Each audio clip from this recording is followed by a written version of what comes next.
എല്ലാവർക്കും news first മലയാളത്തിന്റെ പുതിയൊരു വീഡിയോയിലേക്ക് സ്വാഗതം. ക്രിക്കറ്റ് വാർത്തകൾ ആദ്യമേ അറിയാൻ ഈ ചാനൽ മറക്കാതെ സബ്സ്ക്രൈബ് ചെയ്യുക. ഇന്ത്യ സിംബാബ്വെ മൂന്നാം T20 മത്സരം എത്തിയിരിക്കുകയാണ്. നാളെയാണ് ഈ തിബാറും പോരാട്ടം നടക്കാൻ പോകുന്നത്. ഇപ്പോഴിതാ നാളത്തെ മത്സരത്തിന് മുന്നോടിയായി ഇന്ത്യ പ്രാക്ടീസ് മാച്ച് കളിച്ചിരിക്കുകയാണ്. സിംബാബ്വെ മണ്ണിൽ സഞ്ജുവിന്റെ ഒരു വെടിക്കെട്ട് പ്രകടനമാണ് നമുക്കിന്ന് കാണാൻ സാധിച്ചത്. മൂന്നാം T20യിലേക്ക് തിരികെ എത്തിയ സഞ്ജു ഇന്ന് തകർപ്പൻ പ്രകടനം കാഴ്ചവെച്ചു.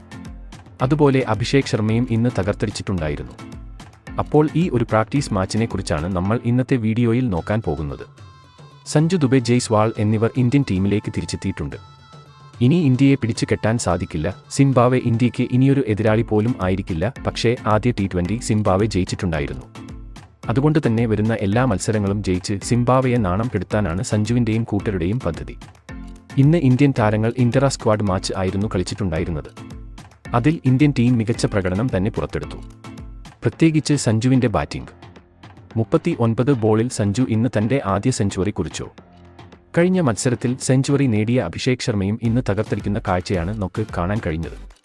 പരിശീലന മാച്ചിൽ സഞ്ജുവിന്റെ ഒരു വെടിക്കെട്ട് കാണാൻ സാധിച്ചുവെങ്കിൽ നാളെ സിംബാബ്വെ ബൗളർമാരെ സഞ്ജു പഞ്ഞിക്കിടും എന്നത് ഉറപ്പാണ്. ഇന്നത്തെ സഞ്ജുവിന്റെ അടി കണ്ട് സിംബാബ്വെ താരങ്ങൾ എല്ലാം ഇപ്പോൾ ഞെട്ടിയിരിക്കുകയാണ്. നാളത്തെ മത്സരത്തിലും ഇന്ത്യയുടെ തുറപ്പ് ചീട്ട് അത് സഞ്ജു തന്നെയാണ്. ഇന്ത്യയ്ക്ക് ഇപ്പോൾ പുതിയൊരു ഓപ്പണറെ കിട്ടിയിരിക്കുകയാണ്. അത് മറ്റാരുമല്ല, അഭിഷേക് ശർമ്മയാണ്. നാളത്തെ മത്സരത്തിലും അഭിഷേക് ശർമ്മ, സഞ്ജു എന്നിവർ ഫോം ആയാൽ ഇന്ത്യ റെക്കോർഡ് വിജയം സ്വന്തമാക്കും എന്നത് ഉറപ്പാണ്. നാളെ ബുധനാഴ്ച വൈകിട്ട് 4:30 മുതൽ ആണ് ഈ ഒരു മത്സരം നടക്കുന്നത്. ആദ്യ 2 മത്സരം കഴിഞ്ഞപ്പോൾ സമനിലയിലാണ് പരമ്പര. വരുന്ന 3 മത്സരങ്ങളും ജയിച്ച് സിംബാബ്വെയെ നാണം കെടുത്താൻ ആയിരിക്കും ഇന്ത്യയുടെ പദ്ധതി. സഞ്ജു ഇന്ത്യൻ ടീമിലേക്ക് തിരിച്ചെത്തിയതോടെ മലയാളി ആരാധകരും ആവേശത്തിലാണ്. നാളത്തെ മത്സരത്തിൽ വിക്കറ്റ് കീപ്പറായ ജുറലിന് പകരമായിരിക്കും സഞ്ജു ടീമിലേക്ക് തിരിച്ചെത്തുന്നത്.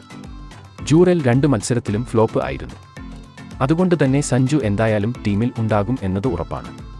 ഇനിയങ്ങോട്ട് ഇന്ത്യയുടെ T20 സ്ക്വാഡിൽ സഞ്ജുവും ഉണ്ടാകുമെന്നാണ് അറിയാൻ സാധിക്കുന്നത്. അപ്പോൾ ഇന്ത്യയുടെ നാളത്തെ മൂന്നാം T20 മത്സരത്തിനായി നമുക്ക് കാത്തിരിക്കാം. ഇതുപോലത്തെ ക്രിക്കറ്റ് വാർത്തകൾക്കായി ഈ ചാനൽ മറക്കാതെ സബ്സ്ക്രൈബ് ചെയ്യുക.